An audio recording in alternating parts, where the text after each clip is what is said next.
Beirut, Lebanon, a 10-nation coalition led by the United States is unlikely to stop Yemen's Houthi rebels from attacking ships in the Red Sea. But both sides have an interest in preventing an escalation that could spiral out of control. Analysts say the attacks on commercial and military ships potentially link Israel or aimed at pressuring Israel to end its war in Gaza. According to Houthi officials, Houthi attacks have become popular domestically in Yemen, allowing the group to recruit new fighters. The Houthis will not stop what they are doing until the Israeli offensive in Gaza is concluded. And even then they will probably continue for some time, Gregory Brew, an analyst at Eurasia Group, told Al Jazeera. After that, Lightened leverage on November 19. The Houthis seized an Israeli-bound cargo ship called Galaxy Leader and soon released a beautiful video showing the ship being seized.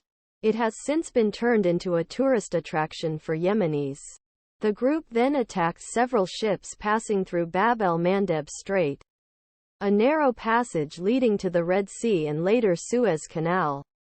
The Red Sea and Suez Canal account for 30% of the world's container ship traffic.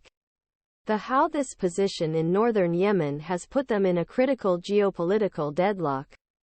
Sanam Vakil, vice president of Chatham House's Middle East-North Africa program, told Al Jazeera, "This has been underestimated by the international community over the last few years. No injuries or deaths have been reported so far in the Houthi attacks. But the impact of this in terms of global shipping is still huge.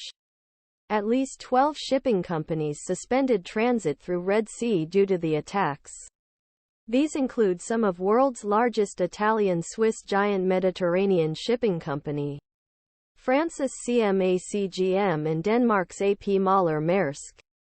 About 12% of the world's seaborne oil and 8% of liquefied natural gas passes through the Bab el Mandeb Strait, mostly destined for Europe.